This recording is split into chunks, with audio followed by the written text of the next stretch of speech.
সুপ্রিয় শিক্ষার্থীবৃন্দ, আজকে আমি তোমাদের ইলেকট্রন বিন্যাসের নীতির সময় আলোচনা করব। দেখো, ইলেকট্রন বিন্যাসের যে নীতি, আউফবাউ নীতি, হুন্ডের নীতি অ্যান্ড পাউলির বর্জন নীতি। আউফবাউ নীতি, তোমরা মাধ্যমিক লেভেলে আউফবাউ নীতি সম্পর্কে ধারণা আছে তোমাদের, আশা করি। তারপরেও আমি আউফবাউ নীতি সম্পর্কে তোমাদের যে ব্যতিক্রম বা যেগুলো আমাদের এইচএসসির জন্য খুবই ইম্পর্টেন্ট সেগুলো বিষয় নিয়ে আমি আলোচনা করছি। আউফবাউ নীতি হলো বিল্ডিং আপ নীতি, অর্থাৎ N+L রুল।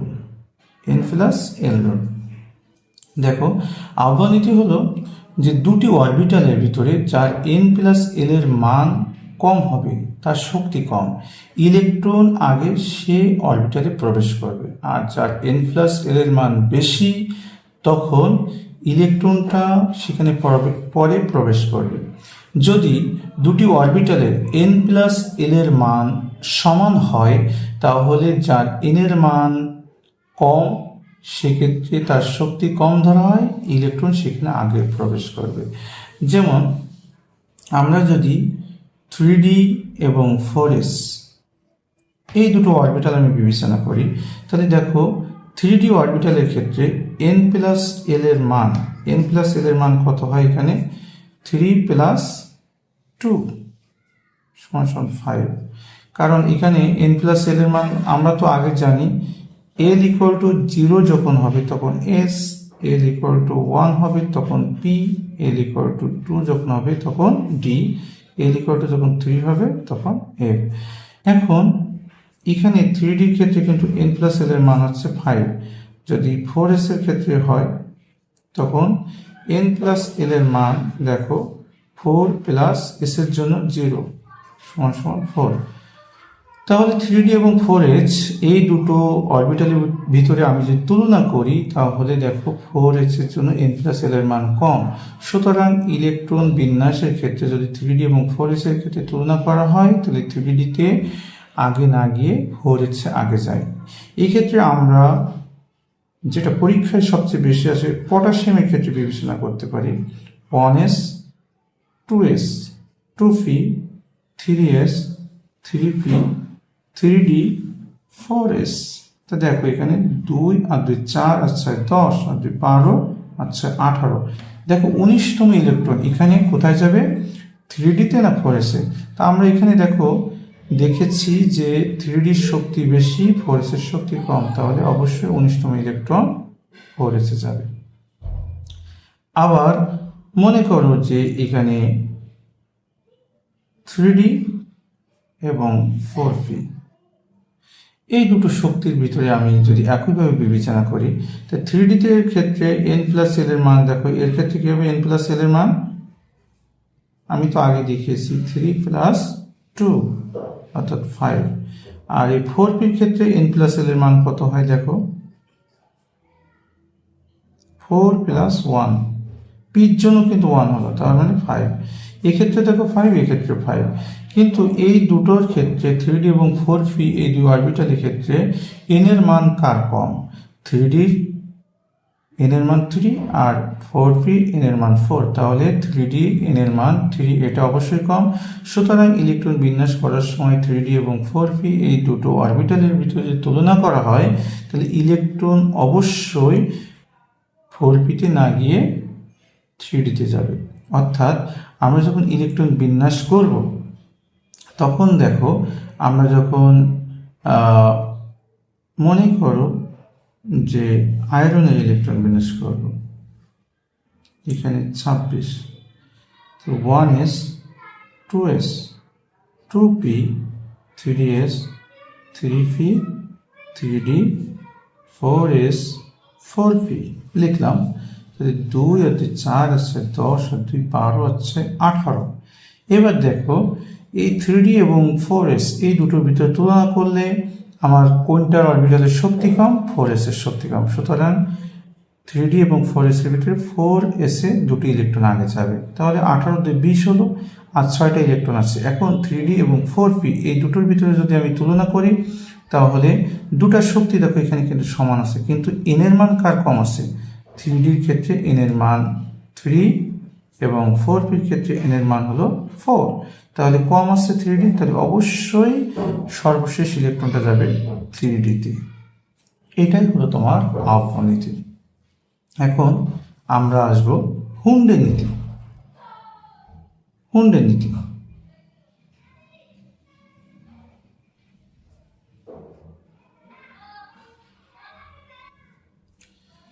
হুন্ডের নীতি হলো আমাদের মেইন দুটো পয়েন্ট মনে রাখতে হবে। এক হলো সম শক্তি সম্পন্ন অরবিটাল, একটা মনে রাখতে হবে আমাদের সমশক্তি সম্পন্ন অরবিটাল। দ্বিতীয়টা আমাদের মনে রাখতে হবে, আমাদের দ্বিতীয় কথাটা মনে রাখতে হবে ইলেকট্রন সমূহ।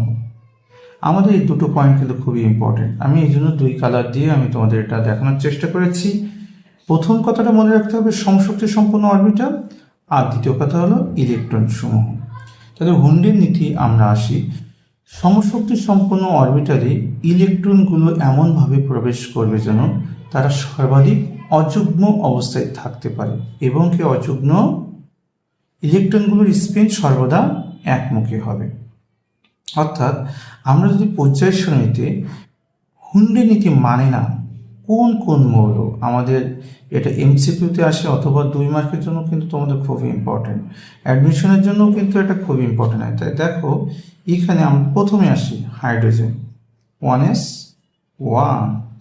এখানে দেখো আমার শর্ত কি ছিল, সমশক্তি সম্পন্ন অরবিটাল, অর্থাৎ ওই উপশক্তি স্তরে অরবিটাল থাকতে হবে কয়টা, একের অধিক। তার 1s উপশক্তি স্তর, এই উপশক্তি স্তরে অরবিটাল আছে কয়টা, আমরা জানি যে L = যখন আমরা দেখিয়ে আসছি 0 হয় তখন S উপশক্তি স্তর, আর L = যখন 0 হয় তখন M এর মান কত হয়, 0। অর্থাৎ এই S উপশক্তি স্তরে অরবিটাল কয়টা আছে, অরবিটাল আমি অ দিয়ে লিখলাম, এখানে আসছে একটা।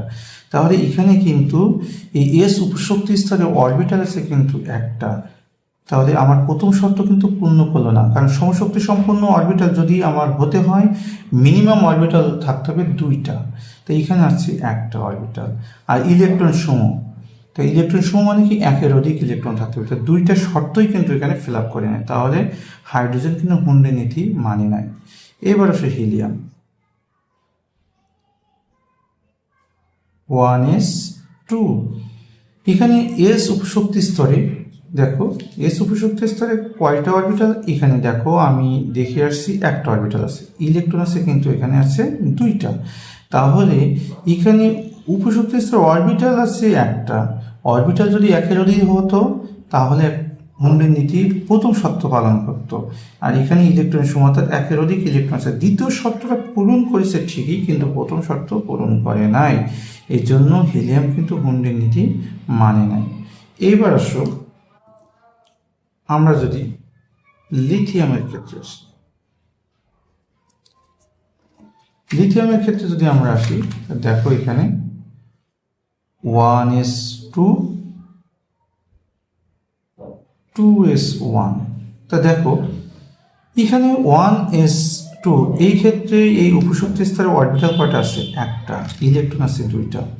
প্রথম শর্ত এখানে পালন করে দ্বিতীয় শর্ত পালন করেছে, তাহলে হুন্ডের নীতি পালন করবে না, কারণ হুন্ডের নীতি পালন করতে হলে ওই মৌলর অবশ্যই 2টা শর্ত, 2টাই পালন করতে হবে।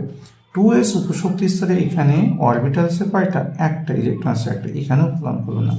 এবার সব বেরিলিয়াম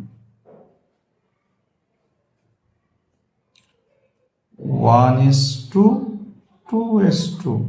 এখানে দেখো 1s উপশক্তি স্তরে এখানে ইলেকট্রন আছে কয়টা, 2টা, উপশক্তি স্তরে অরবিটাল আছে কয়টা, এখানে একটা। তাহলে কিন্তু অরবিটাল সমশক্তি সম্পন্ন অরবিটাল নাই, এখানে অরবিটাল যেহেতু একটা আছে, অরবিটাল মিনিমাম 2টা থাকতে হবে, তা নাই, ইলেকট্রন 2টা আছে, তাহলে দ্বিতীয় শর্ত পূরণ করেছে, প্রথমটা পূরণ করে নেয়। এবার বেরিলিয়ামে দেখো 2s এই উপশক্তি স্তরের ক্ষেত্রে সমশক্তি সম্পন্ন অরবিটাল নাই, কারণ এসে আছে একটা অরবিটাল, ইলেকট্রন সমূহ, ইলেকট্রন কিন্তু 2টা আছে, সে শর্ত পূরণ করেছে, তো 2টা শর্ত পূরণ করছে না। এবার আসো বোরন 5 1s2 2s2 2p1। তো দেখো আমরা যদি এখানে এর ইকুয়াল টু যখন 1 আছে তখন p উপশক্তি স্তর আর m এর মান তখন কি হবে 0 সহ প্লাস মাইনাস l, তার মানে 0 সহ প্লাস মাইনাস 1, তাহলে সেই ক্ষেত্রে -1 0 আর 1 হয়। তখন অরবিটাল দেখো অরবিটালে ও দিয়ে লিখছি, অরবিটাল কয়টা আছে 3টা। এইখানে দেখো এই ইলেকট্রন বিন্যাসে বোরনের ক্ষেত্রে এখানে ওয়ান্সের ক্ষেত্রে তো পালন করছে না, কারণ একটা শর্ত পূরণ করছে ইলেকট্রন সমূহ, কিন্তু অরবিটাল তো আছে একটা। টুয়েসের ক্ষেত্রেও ইলেকট্রন সমূহের ক্ষেত্রে পূরণ করছে, কিন্তু অরবিটাল আছে কয়টা একটা। এবার 2p-তে এখানে অরবিটাল আছে দেখো, পির জন্য আছে অরবিটাল আছে 3টা, কিন্তু ইলেকট্রন আছে কয়টা একটা। এই ক্ষেত্রে সমশক্তি সম্পন্ন অরবিটাল এই শর্ত কিন্তু সে পূরণ করছে ঠিকই, কিন্তু ইলেকট্রন সমূহ অর্থাৎ একটা ইলেকট্রনের বেশি নাই, সুতরাং এই ক্ষেত্রে কিন্তু সে পূরণ করছে না। এবার আসো আমরা কার্বনের কথা আসি, 6 1s2 2s2 2p2। এবার দেখো এই জায়গায় তুমি একটা বিবেচনা করো যে 1s-এর ক্ষেত্রে আমি আগে দেখেছি এটা পালন করে না, 2s-এর ক্ষেত্রে পালন করে না, কিন্তু এই জায়গা থেকে 2p অরবিটাল, এই 2p এই যে এটা কিন্তু অরবিটাল নয়, আমি কোয়ান্টাম সংখ্যা যখন তোমাদের বুঝিয়েছিলাম এখানে দেখিয়েছিলাম 2p উপশক্তি স্তর। এই 2p উপশক্তি স্তর এখানে অরবিটাল আছে কয়টা 3টা, সমশক্তি সম্পন্ন অরবিটাল আছে 3টা, কারণ এই যে p এর জন্য l এর মান 1, m এর মান -1 0 1, আর তখন অরবিটাল আছে 3টা। এই যে m এর মান যেহেতু 3টা সেহেতু অরবিটাল 3টা, তাহলে অরবিটাল যেহেতু এখানে 3টা আছে, আবার ইলেকট্রন কয়টা আছে একের অধিক, অর্থাৎ 2টা ইলেকট্রন আছে। তাহলে আমরা এই ক্ষেত্রে দুটা শর্ত, এই যে দুটা শর্ত আছে এই দুটো শর্তই কিন্তু কার্বনের ক্ষেত্রে পালন করছে। তাহলে কার্বনের পরের থেকে আমরা যখন নাইট্রোজেন অক্সিজেন যাব, আস্তে আস্তে পর্যায়ক্রমে সকল মৌলই কিন্তু হুন্ডের নীতি পালন করবে। তাহলে হুন্ডের নীতি এখানে পালন করে নেই কোনগুলো আমরা চোখ বুঝে বলতে পারি, কিন্তু এই যে 1 থেকে 5 অর্থাৎ হাইড্রোজেন থেকে বোরন পর্যন্ত এই 5টা মৌল পর্যায় সারণীতে হুন্ডের নীতি পালন করে না। তাহলে আমরা কিন্তু খুব সুন্দরভাবে বুঝলাম যে হুন্ডের নীতি কেন পালন করে, হুন্ডের নীতি কেন পালন করে না। হুন্ডের নীতির দুটো শর্ত দুইটাই যদি পালন করে তাহলে সেই মৌল হুন্ডের নীতি মান্য করবে। তাহলে এই জায়গায় আমার পর্যায় সারণীতে 1 থেকে 5তম এই 5 মৌল পর্যন্ত কোনো মৌলই হুন্ডের নীতি পালন করেনি, কিন্তু কার্বন থেকে শুরু করে সকল মৌলই কি করছে হুন্ডের নীতি পালন করেছে। এখন আমরা আসব পাউলির বর্জন নীতি।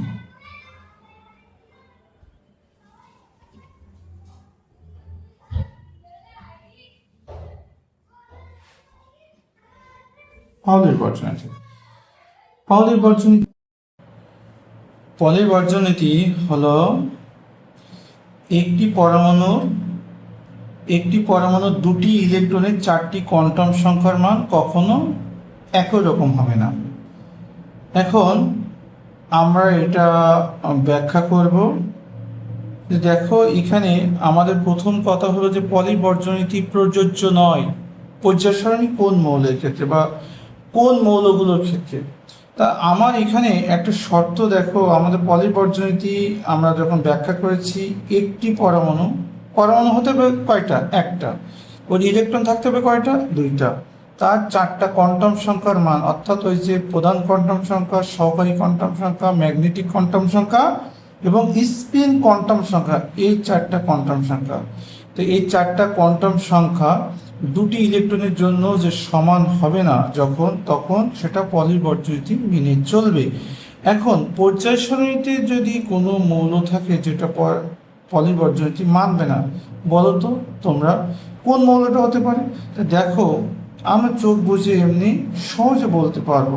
আমরা যদি হাইড্রোজেন লিখি, দেখো হাইড্রোজেন ইলেকট্রন কয়টা একটা 1s1।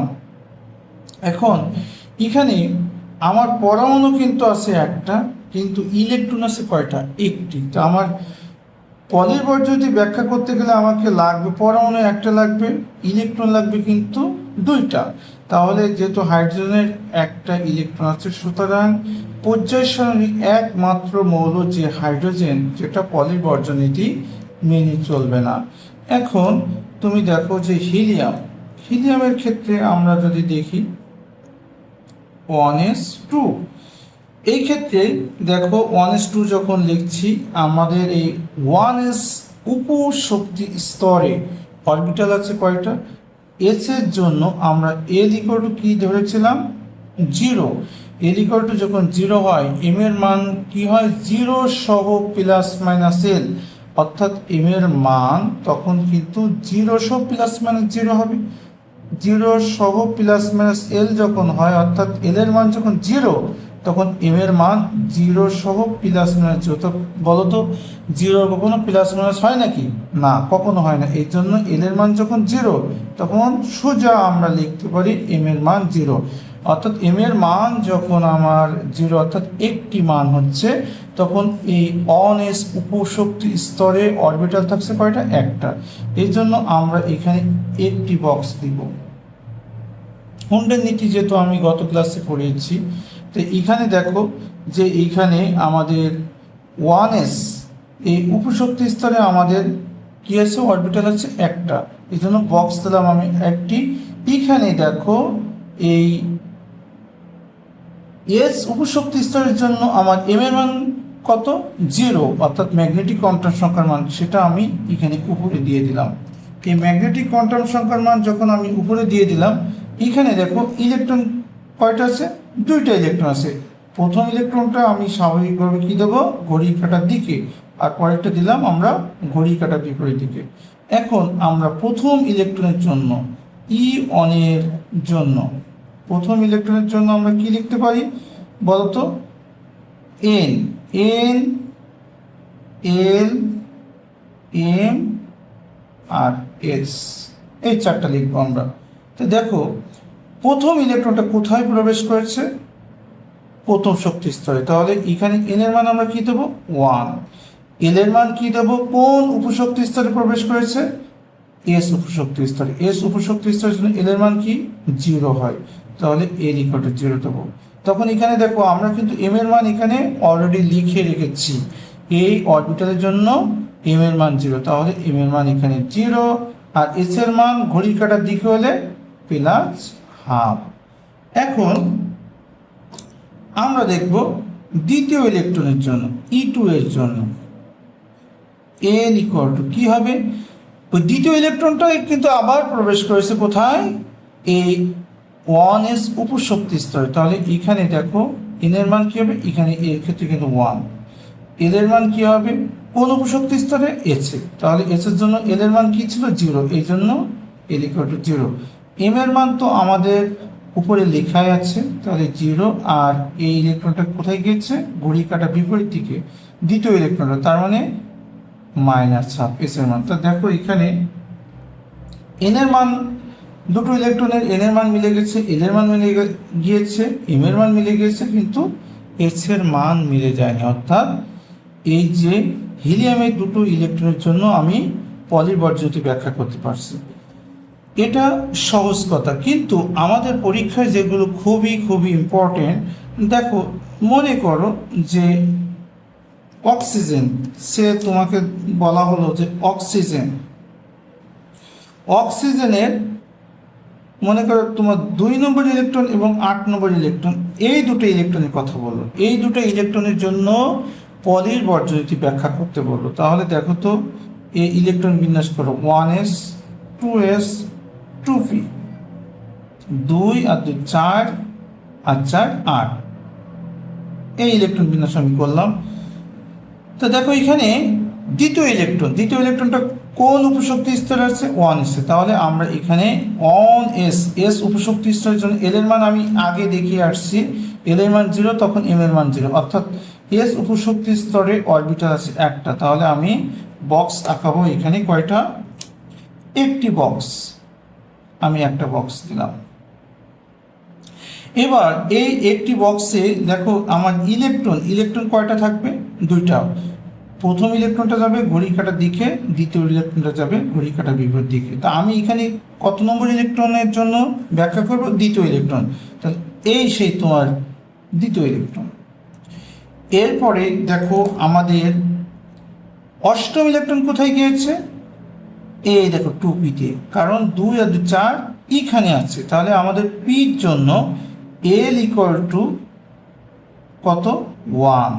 তাহলে M ইকুয়াল টু কী হবে বলো তো? 0 প্লাস মাইনাস L অর্থাৎ -1, 0 আর 1 হবে। তাহলে পিতে আমার অরবিটাল আছে 3টা, সে অরবিটাল আমরা 3টা বক্স তাহলে আঁকাবো, 1টা 2টা আর এই পাশে একটা 3টা। তাহলে এই জায়গায় আমরা এম এর মানগুলো উপরে দিয়ে দেব, -1, 0 আর +1। এখন দেখো আমরা ইলেকট্রনগুলো কি করব? প্রথমে একটি একটি একটি ঘড়ির কাঁটার দিকে দেব। তারপরে যখন আমার চতুর্থ ইলেকট্রন আসবে তখন কিন্তু আমরা কি দেব? ঘড়ির কাঁটার বিপরীত দিকে। আবার যদি পঞ্চম ইলেকট্রন আসতো তাও ঘড়ির কাঁটার বিপরীত দিকে দিতাম। ষষ্ঠ ইলেকট্রন আসলেও কিন্তু ঘড়ি কাঁটার বিপরীত দিকে দিতাম। এখন দেখো আমার কত নম্বর ইলেকট্রনের জন্য ব্যাখ্যা করতে হবে? অষ্টম। তার মানে 2 আর 2 4, এই 5, এই 6, 7, এই অষ্টম ইলেকট্রন। এইটাই কিন্তু সেই অষ্টম ইলেকট্রন। এখন আমরা দেখব E2 অর্থাৎ দ্বিতীয় ইলেকট্রনের জন্য n ইকুয়াল টু এখানে কত? কোন উপশক্তি স্তরে গিয়েছে? এখানে 1s। তো 1s উপশক্তি স্তরে, তাহলে এখানে প্রধান কোয়ান্টাম সংখ্যার মান কি? 1। তাহলে n ইকুয়াল টু 1। কোন উপশক্তি স্তর? s। s এর জন্য l equal two 0। m equal to এখানে দেখো ম্যাগনেটিক কোয়ান্টাম সংখ্যার মান, এখানে আমাদের s এর জন্য অবশ্য আগে লেখা উচিত ছিল, s এর মান এখানে 0।